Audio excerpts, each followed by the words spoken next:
Hello students, welcome to PRS Math World. Today we are going to discuss about the 5th sem linear algebra paper. This is mandatory paper. In this first unit is vector spaces. In this we will discuss about the practical problems first. Before going to practical problems, we have to know about the definition of vector space. So what is a vector space?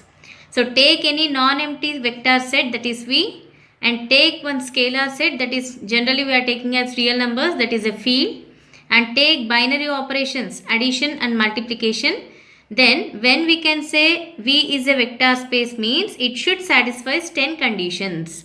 So what are the 10 conditions? Let us see. First 5 conditions are nothing but V plus is abelian, that is vector set under addition operation is an abelian. Abelian means it should satisfy 5 conditions, that is closure property. Take any 2 vectors from vector set, then that addition also belongs to the same vector set. And commutative property under addition, that is U plus V equals to V plus U, and associative property, that is U plus V plus W equals to U plus V plus W. That means we can add in any manner, then it will get the same answer.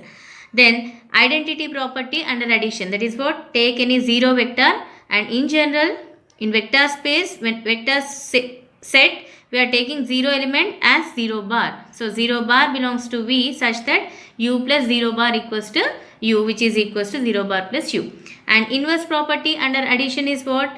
You take any vector from vector set, there exists minus U belongs to vector set such that U plus minus U must be equals to 0 vector. And these are the 5 conditions under addition. And 6th condition is scalar multiplication. Scalar multiplication means take one scalar from field and take one vector from vector set, then that product C into U must be belongs to that vector set only. This is what? Scalar multiplication. And the 7th condition is take one scalar, 2 vectors, then C of U plus V must be Cu plus Cv. In the same way, here we are taking 2 scalars, 1 vector, then that distributive properties also exist for that. And 9th property is C into du, which is equals to Cd into U. That means take 2 scalars and vector, then take associative. Right. Last condition is 1 into U equals to U. That means in this first condition generally we are taken as vector addition, and 6th condition scalar multiplication. And suppose this satisfies, V satisfies all these 10 conditions, then we can say V is a vector space. Now let us discuss about the subspace definition. What is a subspace? Take H is any non-empty subset of V. We are taking a subset which is non-empty to V. Then H is a subspace of V if it satisfies 3 properties. First one is 0 vector must be in H. That is 0 bar belongs to H. That is the main property. And next one is it is closed under vector addition. So what is vector addition? To take any 2 vectors from H, then U plus V belongs to H. And next one is closed under multiplication by scalars. That is what? Scalar multiplication also must exist. That is C into U belongs to H, where C is a scalar and U belongs to H. So if it satisfies these 3 properties, then we can say H is a subspace of V. Very, very important definition. Now let us see the definition of linear combination. Linear combination, it is nothing but simple one, sum of scalar multiples of vectors. So what are the scalar multiples of vectors? S1 V1, S2 V2, like this. This is scalar and this is vector, and that product is nothing but scalar multiple. That sum means we are adding all those sums, that is S1 V1 plus S2 V2 plus and so on up to SP VP, where S's are scalars and V's are the vectors.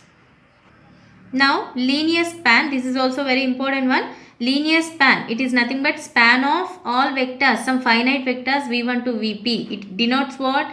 The set of all vectors that can be written as a linear combination of V1 to Vp. That means what is the linear combination of V1 to Vp? Just now we have discussed.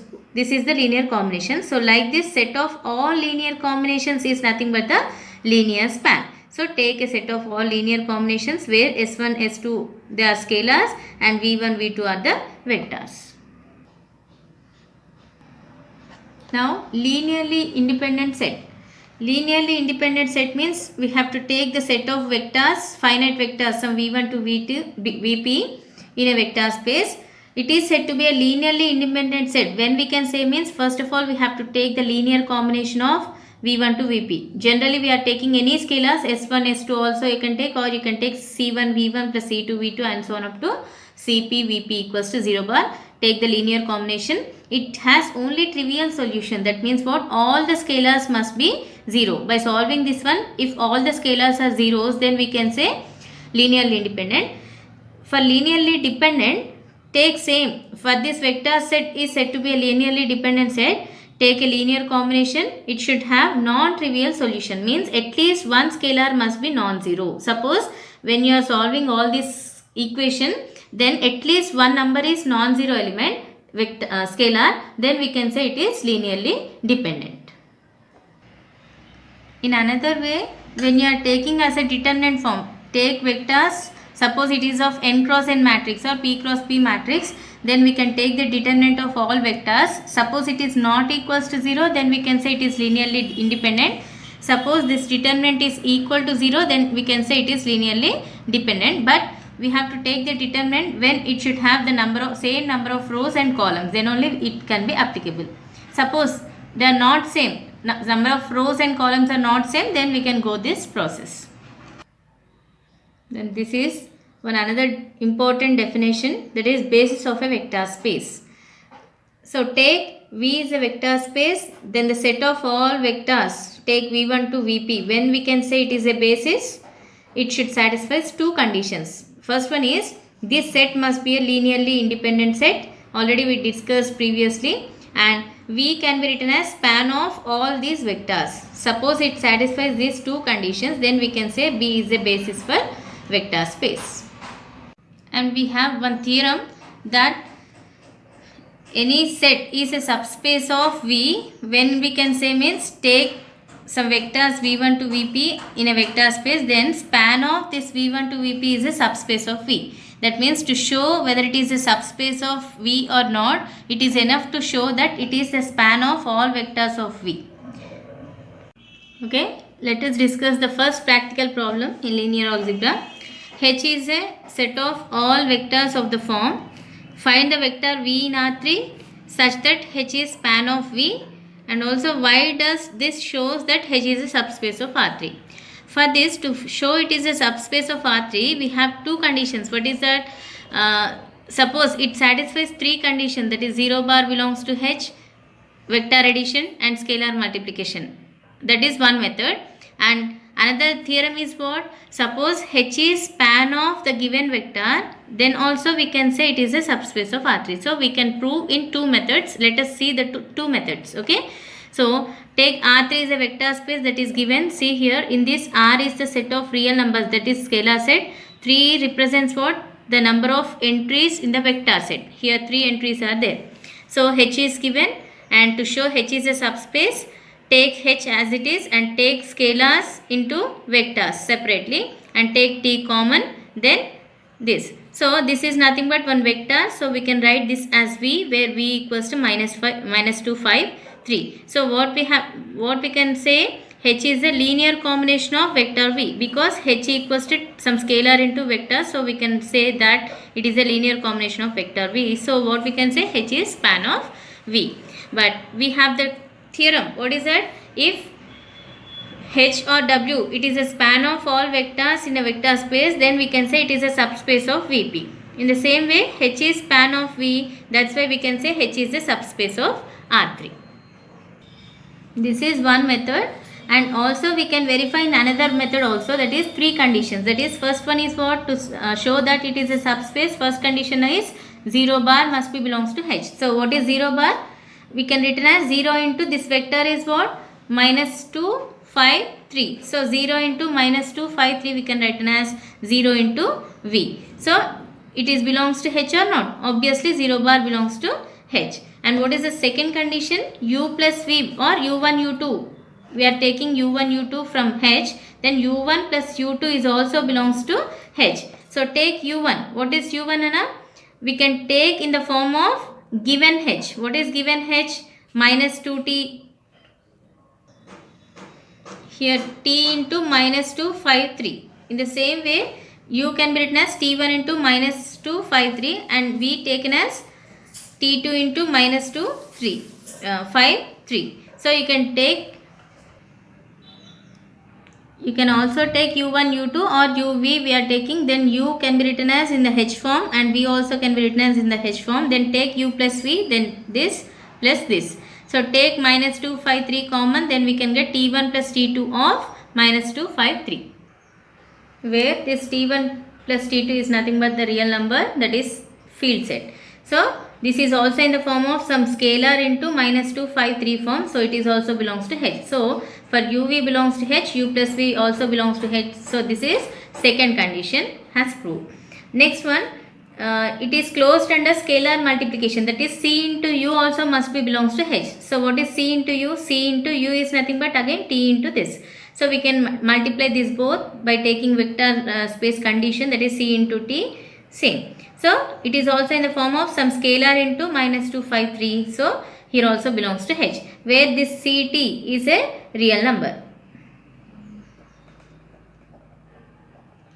So cu is also belongs to h, for u belongs to h, and c is any scalar. So from all these three conditions, first one is 0 bar belongs to h, second one is vector addition, third one is scalar multiplication. From this what we can say, it is also a subspace of R3.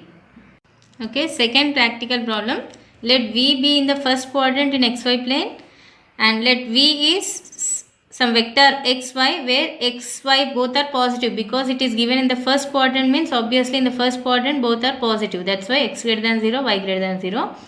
And for u v are in V, then we have to check whether is u plus v cu are in V or not.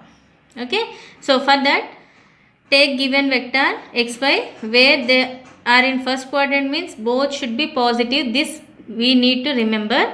So for this check whether u plus v is in V or not. For that take u and v belongs to V. So take u belongs to V means it should be taken in the form of some xy, that is x1 y1, where the condition is what? They must be in the first quadrant means both are positives. In the same way take v which is also in the form of x2 y2 where these both are positive. Then take u plus v, then what will happen?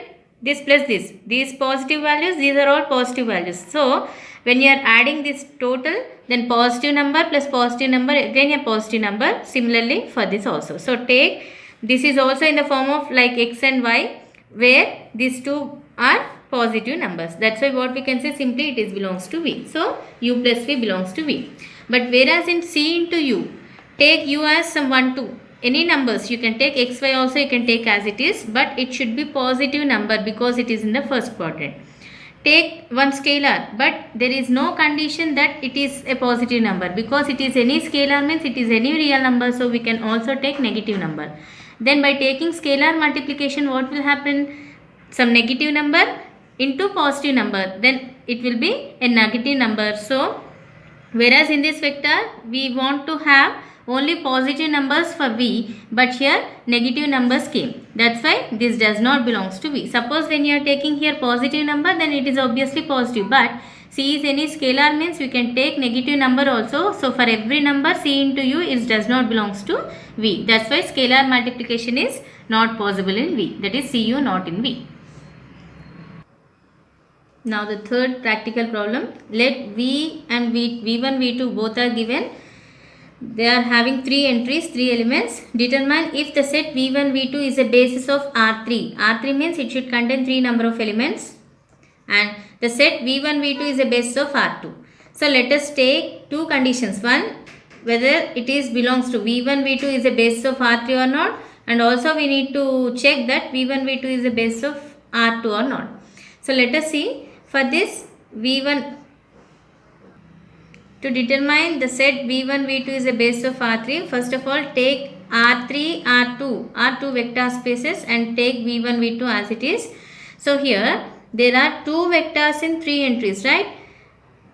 Here only 2 vectors are there, but the entries are 3. So it can't be the span of R3, right? That's why it do not span R3, because R3 means it should contain 3 vectors, but here only 2 vectors are there. So R3 is not span of two vectors. That's why what is the definition for basis? It should be spanned by that vectors and also linearly independent set. But here it is not spanned by v1, v2. That's why it is not the basis of R3. In the same way, v1, v2 are not at least the subsets of R2, because v1 contains 3 elements, v2 contains 3 elements, but R2 means it should contain only 2 elements. So it is not the subset of R2. So what we can say? Simply we can say it can't be the basis of R2 also.